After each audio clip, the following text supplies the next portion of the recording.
Hello, everyone. My name is Daniel. I'm with Workstream, and today it's my pleasure to be here with Angie Figueredo.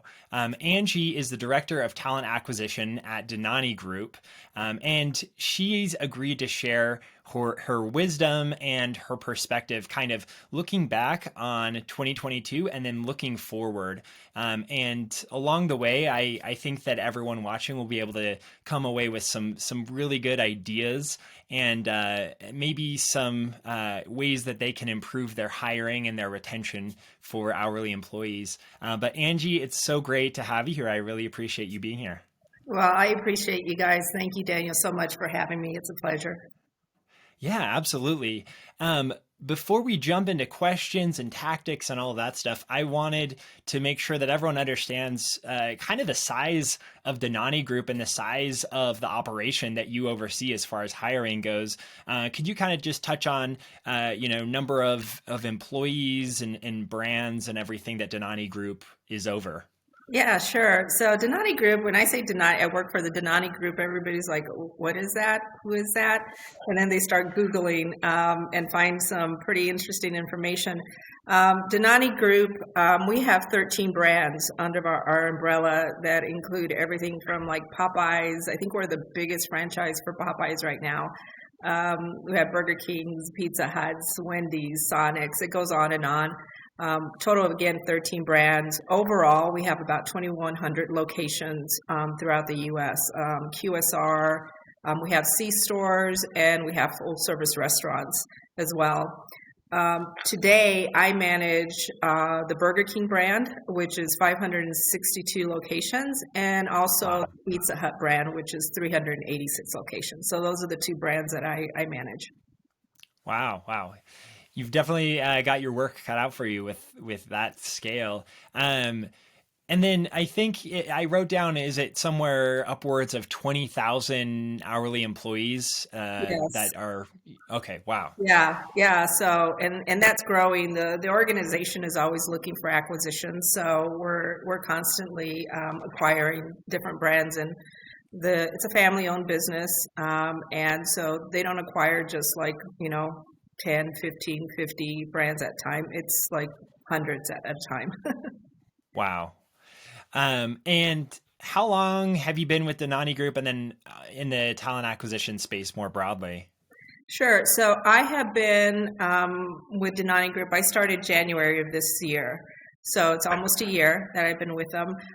In the industry itself, I've been doing this since 2004. I Oh, worked in wow. hospitality, C-store, and then QSR. Awesome.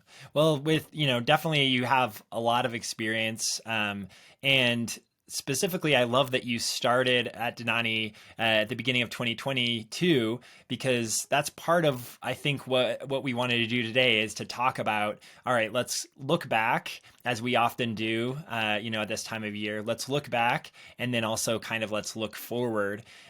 So maybe I'll just ask to kind of kick it off. As you look back on 2022 in this new role, what would you say, when it came to hiring, what was the number one thing that surprised you? Well, with COVID and everything, I don't think anything's gotten any easier, harder, or even stayed the same.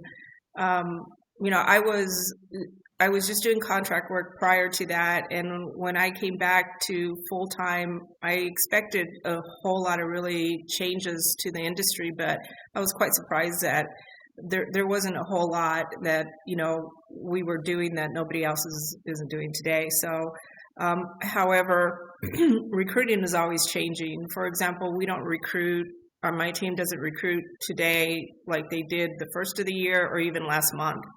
So we're all constantly having to pivot, change our strategies, evaluate the strategies on a regular basis. So, I'm trying new approaches constantly. So, in terms of the change, it's always there. But we're all using the same support vendors like Workstream and Indeed and, the ATS systems.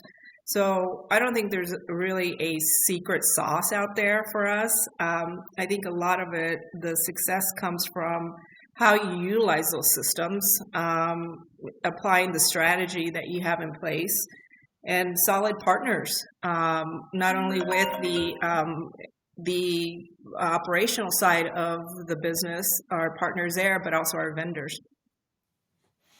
Yeah, that makes sense, and definitely how you mentioned it's a space that's always changing. It's always in flux. Would you say, as you kind of talk about your strategy, this month is different than maybe it was a couple months ago? What would you say, like, it might be hard to remember, but like, okay, January, February of this, 2022 versus November, December, like if you had to compare and contrast, like what would you say? Is it a little, have you found it's gotten a little bit harder as the year has progressed, or like you said, is it just kind of different? Well, my situation was a little unique because when I came onto the Dhanani group, I really didn't have a team, but I was given a team that was situated with a Pizza Hut. So I had 3 recruiters there.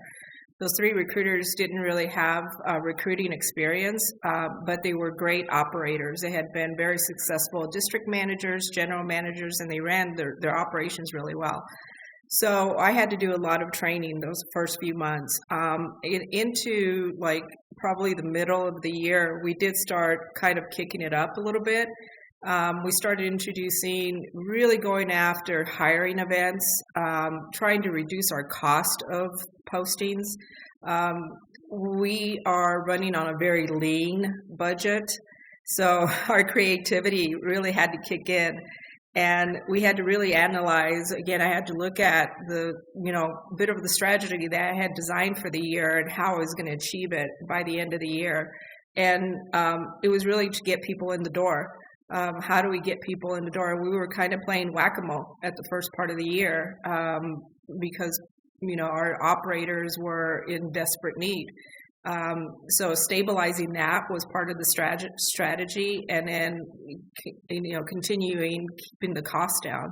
So hiring events were and are a huge success for us today. We really taken a different approach to that, and I would say that into 2023 we're going to continue to do that. And find ways, that we can leverage all the sources that we have to make that happen.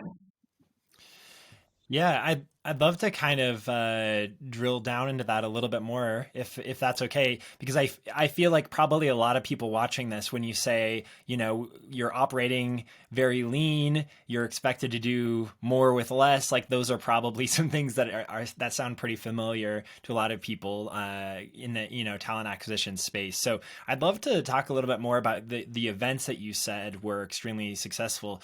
Was that something with the scale of your operation? Is that are you sponsoring those? Are you co-sponsoring those? Are you joining existing events? Are they in person, online? Can you just kind of like explain a little bit more about those? Sure. So we run the entire events ourselves, and they are in person. They're at the location. We combine our technology and the resources that we have to hold these events. In the past, what we used to do is we used to post, for example, a GM position for like 2 weeks at a certain budget on Indeed to get candidate flow. We found that, a lot of times the hiring managers weren't, quickly responding to those. So that was a part of it that we needed to kind of bridge the gap there and help them along a little bit.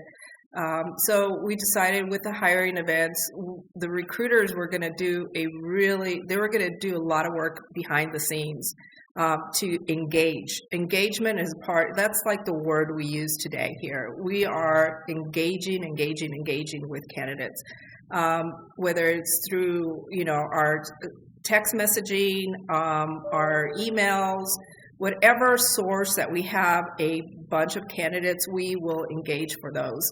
So we run the events ourselves. We partner up with the operators. We have a outline that they follow for each event. And leading up to those events, We may post it for 5 days prior to the event, and in those 5 days, we're constantly engaging with not only candidates that are active in our postings, through our ATS, through Indeed, through any other source, but we're also engaging in passive candidates that we get through Indeed. So that part of it has really filled our bucket a lot more, and the more people we invite, the more opportunity for that time to fill will lessen for us. So as you know, in recruiting, it's a numbers game, right? So I could send out 1,000 invitations and maybe 50 people show up and I hire you two. So it's the amount of candidate engagement that we've really dedicated ourselves to. And then the second part of that is the relationship that we have developed with operations to ensure that candidate engagement continues on, even especially when they come to the location. Pizza Hut does a excellent job of really making it an event when somebody walks in. They have balloons, they give out, maybe free pizzas or, coupons, things like that. It's just simple things, and I know we can all do it, but it really makes people feel like they're needed, they're important, right? And they want to work for us. So that's what we want to bring to the table for that candidate experience. But it does start with that engagement and just a lot of work behind it. In terms of the cost, that's a lot less for us to post and do that way than do those 2 weeks with nobody really contacting candidates. So there's a lot of ownership on the recruiting team to do that. Yeah, I appreciate you kind of sharing some of those details. It really sounds like, there's obviously so much competition around these employees that these events really, maybe helps this certain location stick out in their mind. Like you said, it kind of makes it an event for them. It shows them that they are needed, that there's some passion on the management side around, finding the right people, and then that's reciprocated. So anyway, I appreciate you diving into that a little bit more. So we talked a little bit about hiring. What about retention? Is that something that you are concerned with? And I'd love to hear, have you tried out new tactics to increase retention? Kind of how have you addressed that over the course of the last year? Yeah, that's a great question. We have been focusing a lot on retention the last part of the year. Again, as I stated earlier, in my position when I first came on, it was literally playing whack-a-mole and just reacting to the needs of the stores and understanding how they were managing through their candidates and then developing a strategy and a plan to help train them get through some of this, and then not to be being proactive versus reactive. So when it comes to retention, my recruiting team is constantly talking about retention. Now, understand, my recruiting team was operators, so they understand what it takes to hire somebody for a location and keep them. So that's the beauty of hiring somebody that comes from operation, is that they understand that. And so when they talk to their operators and explain the retention part of it, they're speaking in their language. So part of my plan for 2023 is to put a sustainability, a retention plan together so that we can start officially training our operators on what that means. A lot of thought is going to come into the cost of what it costs to hire somebody, versus what it costs to retain somebody, the training part of it, and we're really going to deep dive into that, because it is, I think today, as talent acquisition professionals, I'm kind of looking at it more on retention versus acquiring talent or talent acquisition. So retention should really be our focus today, because, as you said, candidate pools are shrinking. And so we need to start, building that relationship with the people that we have. Plus, those are your future leaders. That's your bench growing into shift leader, into a GM, into, a DM, or even higher. Our COO for Pizza Hut got working at Pizza Hut when he was very young at a hiring event. So hiring events aren't new by any means. It's just the way you manage them and the way you strategize behind them.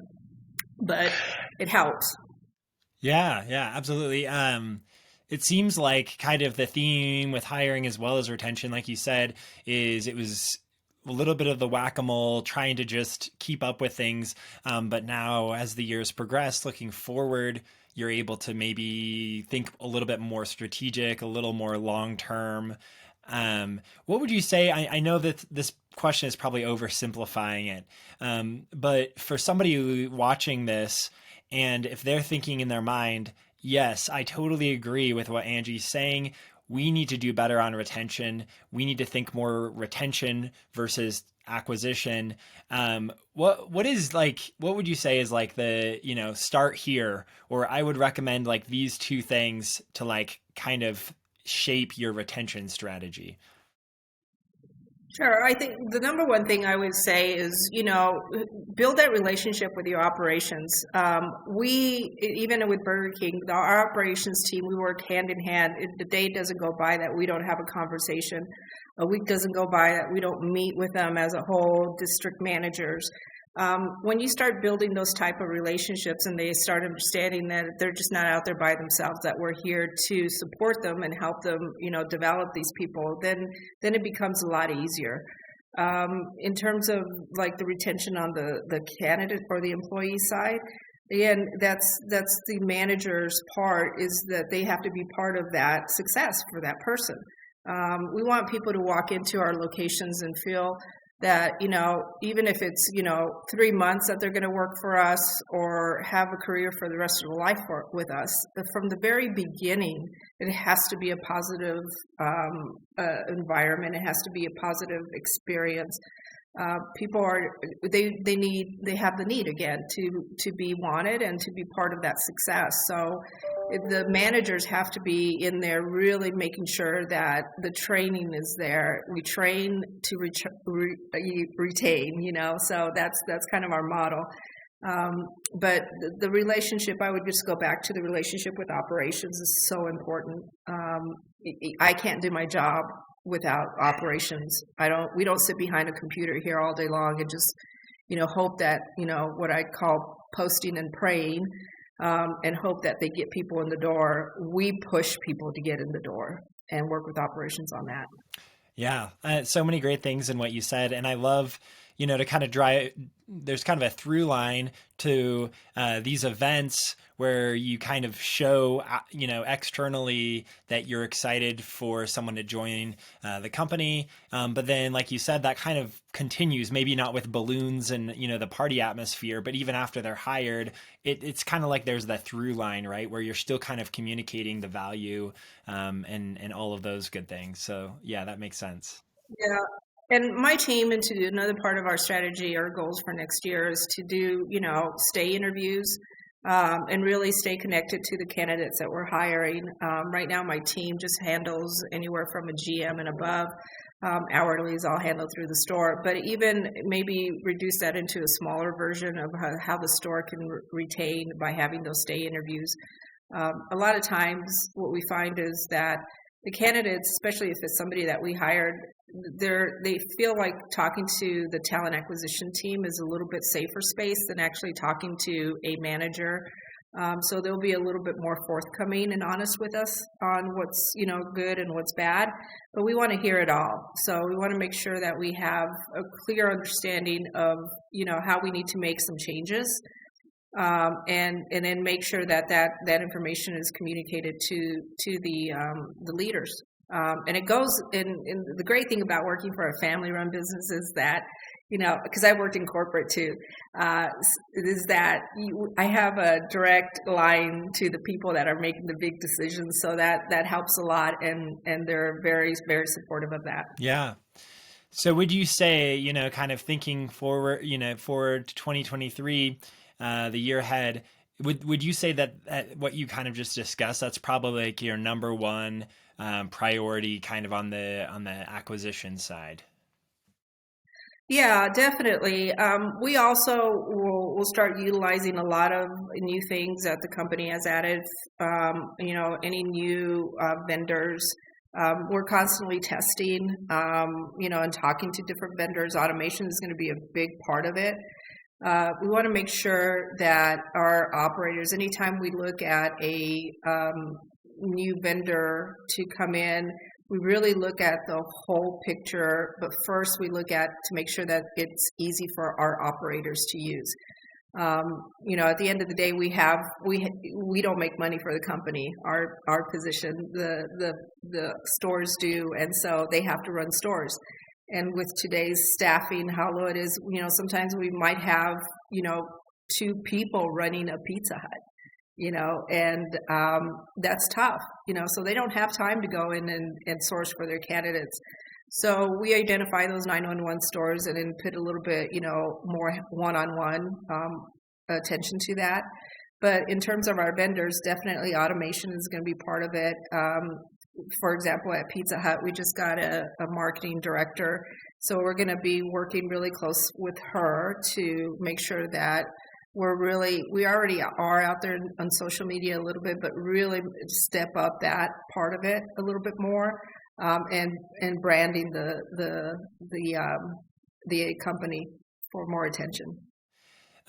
So, definitely like you said, when you're vetting vendors, part of it is like, okay, is this solution just easy to use? Does it make sense? How else do you get operators to actually use the tools and the solutions that you've already vetted? They're good, but maybe you're not getting as much uptake as you want. What do you kind of do next? So, that's a great question because we're actually going through that right now. We're having, weekly meetings with all our DMs. They're open to inviting their GMs to attend these meetings. After training, we'll have, weekly, step-in meetings for anybody. It's sitting out there and anybody can just jump in and ask questions. We'll be on the line for 30 minutes to make sure that they're doing okay. And this may go on for, a few months until we are sure that people are using it.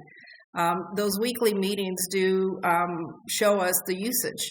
And numbers are huge. I'm very much into analytics and reporting, so we really use those to show our operators who's using, who's not. And it's their responsibility to make sure that those people step it up, and we keep track of that really well. But more so the support behind it. It's the simplest thing. Just answer your phone if they call you, because a lot of times they'll call us and say, hey, or they'll send us an email. The response time for us, whether it's a phone call or an email, we have to respond to them right away, because most of the time they have somebody sitting there that's wanting to get hired. And if they're having difficulty hire that person's just going to walk across the street to McDonald's and get hired there. So yeah, it's the simplest things, really. We just don't try to overcomplicate it. We think from the operator's perspective. Again, I've worked in a lot of stores myself, and I've been there working side by side with the operators, so I understand that as well. Yeah. So you've kind of touched on automation, and I'd love to talk a little bit more about that topic, because obviously that's kind of essential given all of the challenges faced by your space right now. But how do you kind of see automation fitting into the process? Do you kind of have a philosophy of how it should be used or how it shouldn't be used? Yeah, so automation is great, right? But nothing's going to be perfect, and there's always going to be glitches or things like that. It's again your time, the admins that are behind that automation, that are helping support operations. How are you going to support the issues that are coming through? I would say to anybody that's trying to put something together, allow your team to be the subject matter experts in that automation. Don't always rely on your vendor, or even up front when you are, coming to an agreement with that. Make sure that you are the super admin within that you can make the changes, you can make the fixes, whatever it is. So that's one thing. So we try to make sure that part of it is there, because again, making it so easy for a candidate from the candidate experience. we redid our application this year. Every year going forward, we're going to look at our application again and make sure that it's easy. Today, it takes like less than 5 minutes to get through our application process. Sometimes just not even that, 2-3 minutes. So we're constantly looking as we ask ourselves, what is it that we really need up front from a candidate to talk to them? Generally, it's just their phone number and email address. And, having a resume is great, but a lot of hourlies might not have that. But so it's just simple things like that in automation. We want to make sure that our operators and our team is working in one system. Making sure that your background check is integrated into that, your, payroll system, whatever it is, if you have an HRIS system is part of that. So we're all working in one area, and that is the system of record. But then we also have to understand we can't lose that human touch to it as well. And that goes both on the operational side and the candidate side. So again, I have a candidate that can't get in there or is having a hard time. We have a lot of Spanish-speaking candidates and employees today. So we really need to make sure that if they're having a difficult time, we identify that and don't treat them as, oh, here's a link or here's some information, follow the steps. We pick up the phone, we make sure that we talk them through it. On on the operational side, again, that's part of the training that we're doing is to say to them, your part here to make this successful is that you're going to see them face to face. So again, you have to make that experience a great experience starting from the beginning. Don't lose that human touch with the candidates. So it's a combination of both, but I'm still a big proponent on calling and talking to people, especially if it's a unique situation or something that, I know I can fix. I'll pick up the phone and talk to them. Yeah. No, it's something so simple, but I know even, I'm a millennial. I'm supposed to be the generation that never does a phone call. In Gen Z, even more so, right? But there are certain milestones or certain scenarios where it's like I personally want to talk to somebody too, right? It's like and getting applying and potentially starting a new job. I feel like that's definitely one of those where you do kind of want that extra little bit of reassurance. You want to make sure that you're not, that you're seen as a person and you're not just kind of signing up to be a faceless employee or anything like that. So I love that you touched on the importance of that good candidate experience. And I guess one other thing I thought of is, going back to these events that you mentioned, I feel like that's a great way to kind of reinforce that and augment some of the automation with a little bit more of that personal touch. So I really like that. One question that came to mind, I've read a few different places, I've spoken with some other Workstream customers about this idea of reducing number of interviews in the process, or even I read a piece a couple of days ago about this trend of like no interview needed. Like, have you played around with any of those things, those tactics, and or yes or no, and how has it gone if so? Yeah, that's a great question, and it actually did come up the first of the year where I did see the interview process kind of being a little old-fashioned, even for hourly person, and starting with the application, and that's why we reduced that down, and then the actual hiring manager kind of having one interview to second interviews, we've reduced that down. It's hire on the spot. They walk in, you have to hire on the spot, and that goes in connection with our systems.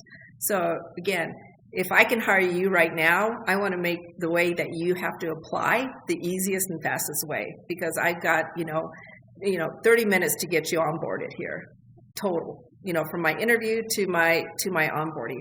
That 30 minutes is the most critical time, I think, when you're first interviewing somebody face to face, is that if it's an hourly person, we tell our operators, you got 30 minutes to hire that person or less. and both you're part of it, and then the other 15 minutes of it is the onboarding part of it. So it has to be seamless, and that's one of the things that we're really striving to make sure that we reduce that down. We've even gone as far as like the other into the corporate positions and things like that, really reducing the interview, the number of people that have to interview. Again, you have to ask yourself why. Is this person going to work with the person that we're trying to hire on a regular basis, or are you just looking for an additional, second, person to look at it, just to look? So if it's not relevant, we try to eliminate that, not only for the person that has to do the interview, but for the candidate itself. Yeah. A lot of great stuff in what you just said. And I want to ask one follow-up. When you kind of give this guideline of you have 30 minutes to hire a person, that obviously makes a lot of sense as far as remaining competitive with all the competition right now for hiring. But what do you recommend if it's like you have 30 minutes to hire this person to both, make sure that the opportunity appeals to the candidate, but also to vet them and make sure that they're going to be qualified to do the job. How do you kind of train for that? Is like, here's how you vet somebody in this small amount of time, but also get the reassurance that they're going to be a good employee. Yeah, so we're fortunate in terms of our leadership, and I'm talking like anybody that's a hiring manager. It's usually an AM or above. We've been very fortunate both on the Burger King side and the Pizza Hut side that we have long-term restaurant managers, and then when we do hire, we have those that have that experience. So those few minutes of that first interview is really their experience kind of kicks in. They understand if this person's going to really be a great fit for it, and then they push them onto the online process side of it. Now, after those 30 minutes, you still have the opportunity to sit there and have another conversation. But our goal is get them in the system and get their hiring process done now. You can, go back and have those, more personal conversations, get to know the person a little bit better after that. But we want them in the system because we want to start processing. And making sure that nothing gets delayed within that. And then we don't want them walking out of the doors, obviously, without being in there as well. So I think we rely on a few things. I think we rely on the experience of our general managers to do that, and the trust that they will make sure that they're hiring the best of the best. And we've, been pretty successful. There's going to be times, of course, that you're not, but that's part of the game here too. Yeah, that makes a lot of sense. Now, some of the people watching this right now, I'm guessing, maybe they're a little bit newer to the talent acquisition space, the recruiting space. Maybe, a few months of experience. They're kind of now in this world that's a little bit, I'll call it, it's a little crazy the way it's been the last couple of years. And they're looking forward at the year ahead, and they've been tasked with creating a hiring strategy and creating goals. And, maybe it's the first time they've done that or the first time they've taken charge with that process. What advice would you give somebody in that situation? Yeah, so stay focused. Stay focused on your strategy. Don't lose sight of the goal and your strategy. Your strategy, you can, flex that as you go along, but make sure overall at the end of the year, again, it's December here, so I look back and say, okay, what did I accomplish this year? Was it part of the strategy? Where did I have to flex? But the best part about it is that when I do look back and I said, okay, my strategy was met for, 99% of it, it's a good feeling to know that strategy and you made a positive impact. Create a routine. In recruiting, you have to have a routine. That's one of the things I did teach my team is, Monday through Friday, you have to have some sort of routine set in place that works for you. Allow for those last minute changes, be flexible to that. communicate heavily with your operations team and with your recruiting team itself. I have weekly staff meetings with my team, and we're always learning from each other. I empower them. I give them I want them to learn everything that they can. I want them to be smarter, better every day. And they are. They've gotten so much better, even, from the short time that I've had them. But, you have to be able to communicate well within your team and the operations team, but definitely the strategy part is stay focused. Yeah, yeah. And you kind of, we've talked about it, this whole kind of whack-a-mole experience, and I do feel like I hear that a lot from people in your world. It's feeling like you're always playing catch up a little bit. How would you recommend, how do you create a strategy where it's less catch up and it's a little bit more like, okay, now we're a little bit ahead of the curve rather than the whack-a-mole situation? Yeah, so another great question. The time that I've spent here with the Dhanani group, definitely, like I mentioned, it was a very reactive situation at the very beginning. I wouldn't, maybe panic is a strong word, but there was a sense of panic of like, oh my God, I don't have anybody. There's only one person running the store. And we were having to reduce our hours, maybe even shut some locations because of the lack of staff. But with having that strategy, and I know it's hard sometimes because you might even feel a sense of panic within their panic and want to forget about your end goal, your strategy. Stay focused on that. If you are patient with that and you stay your course, it's not going to take you long to feel the stabilization of things. So I always tell operators, listen, how long have you been without a staff? Oh, we've been without a staff for 6 months. Well, okay, that's 6 months. Do you expect me to staff you in 2 weeks? Like, you've been without a staff for 6 months. It's going to take me a little while.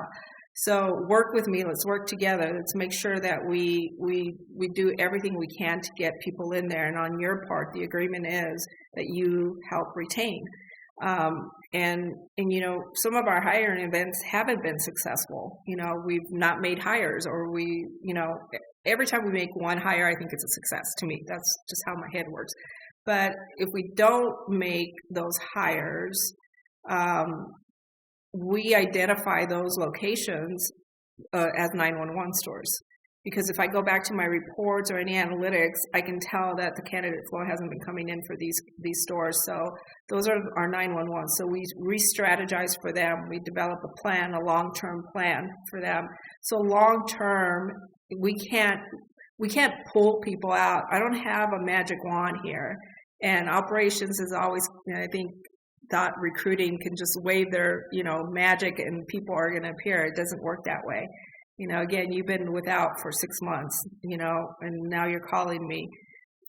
Let's try not to wait 6 months, next time.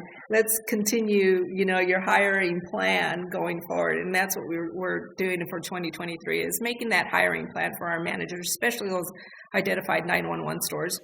Yeah. Great perspective there. And I love that you included it. It's like you create the strategy and then you just have to exercise a little bit of patience. It sounds like kind of what you're saying, right? Is if you've made the strategy, nothing is going to happen overnight. You got to stick with it rather than feeling the need to run over here and try something else before you've let your plans actually kind of take hold, right? You talked a little bit about including, the data. What metrics are you kind of focused on when you look, thinking the year ahead? Like, what are the top priority metrics, ones you're going to be focused on the most and trying to impact? Yeah, so, one of the things that are really some numbers that are alarming to me, other than the lack of candidate flow to a location, is a location that isn't, viewing their applications on a timely manner. That's one, and or hiring. So our days to view applications, our days to hire is really important for us. We want to focus on that and really bring it to the operator's attention to say, hey, it's taking 5 days to view an application. That's a little too long. You should be at 0.50 or 1. That's the goal. And then to hire somebody, it shouldn't take you, 5 days or more to hire somebody. Again, remember the 30 minutes. that's what it should be taking you, right? So those are the numbers we're really looking at. But we also understand from the operator's side when they're using a system and they don't move the candidate from one stage to the next, that kind of skews the numbers. So we can't hold them completely accountable for those numbers. However, what we can do is say, okay, let's train you to make sure that, one, we reduce the number of steps that you have to go through to hire, and two, you understand how important that is, because you're going to be held accountable for the number of days it's taking you to interview somebody and to hire somebody. So you got to start there. You can't just go to your numbers and go, oh, you're store number one, you're a bad person because you haven't, done this.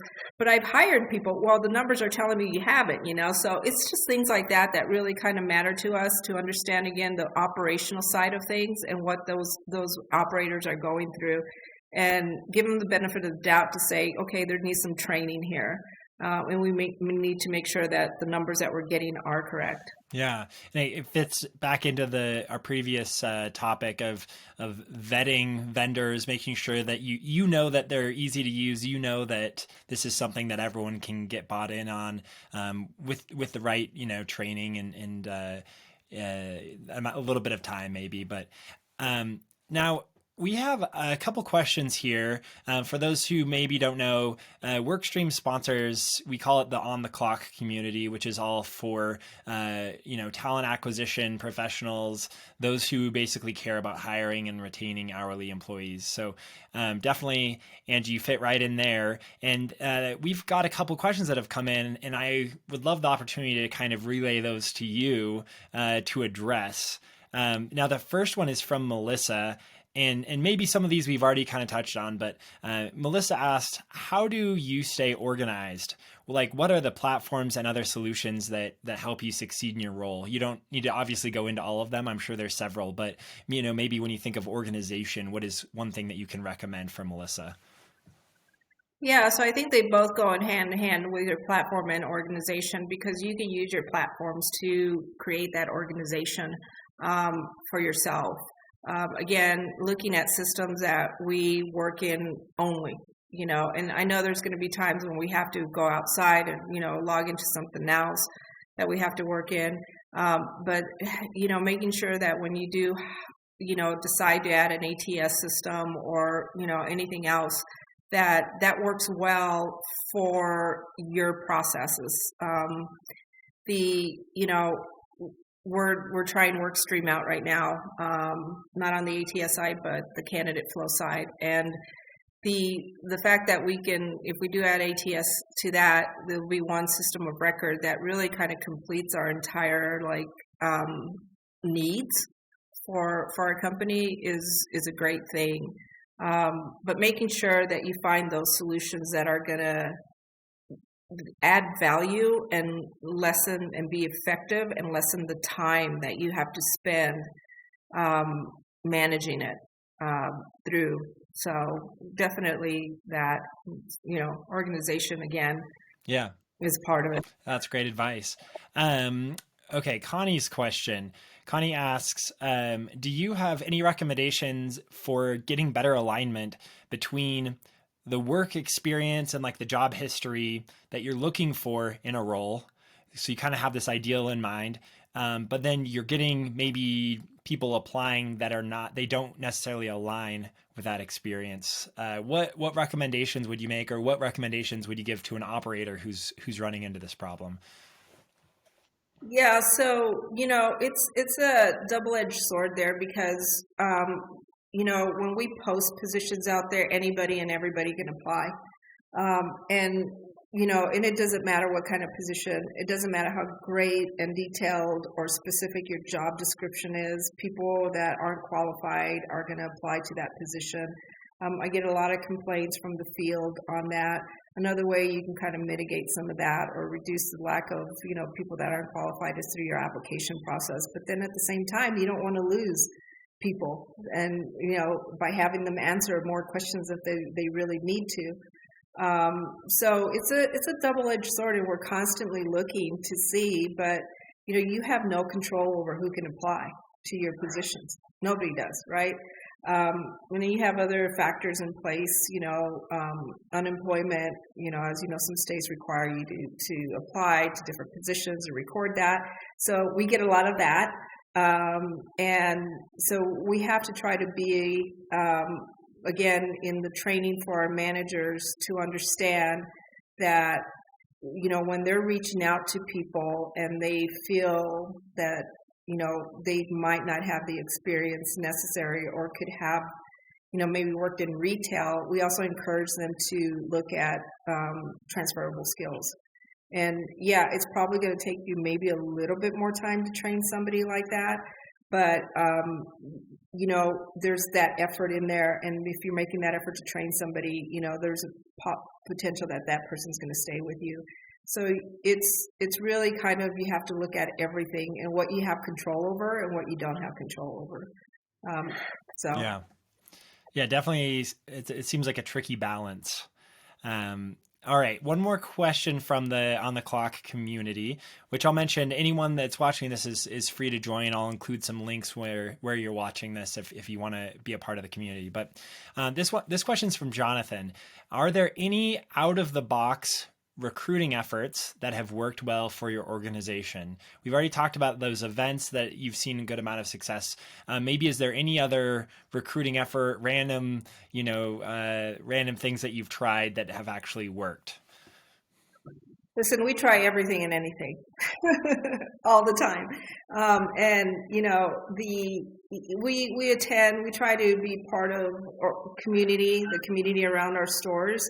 And join any kind of efforts there. We've attended second chance job fairs, meaning the people that may have a criminal background check or history, and they're wanting a second chance. So we try to offer that opportunity to candidates, so that opens up our pool a little bit more. Again, I wish I could say I had a secret that I could share with you.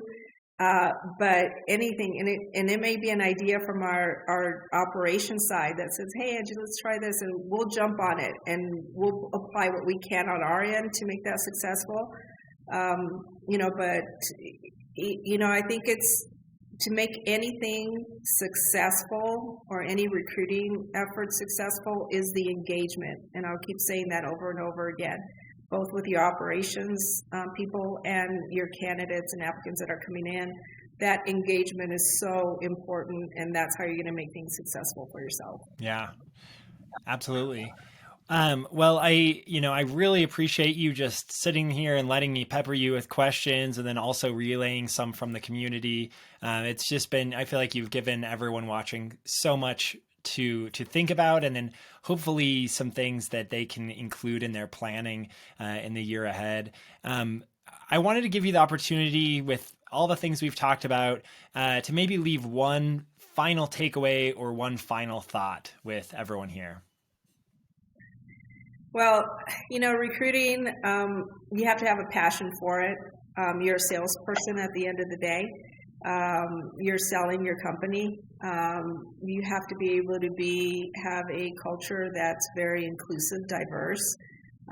You have to look at things we all have biases. Sometimes I have to catch myself at times. So, you try to put some of those things aside, but you have to have that passion for recruiting.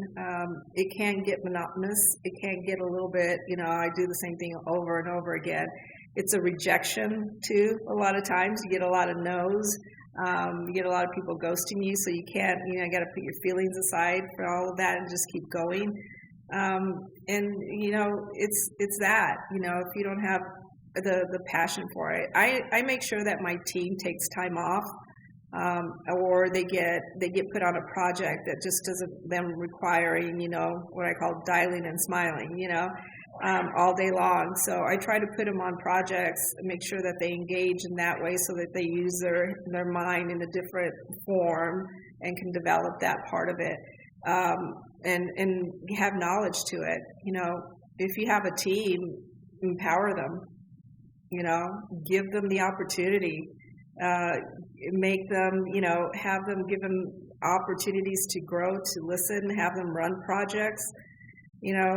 We're, I want people to take over my job, my team one day, and to be, enjoy it and to pay it forward to somebody else.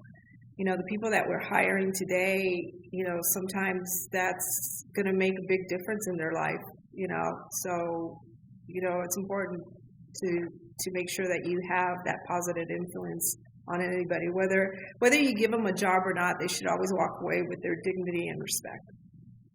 I like that. That's really great. Great closing words to leave with everyone. Thank you so much, Angie, for your time and your valuable perspective. This has been great. Well, thank you so much for having me, Daniel.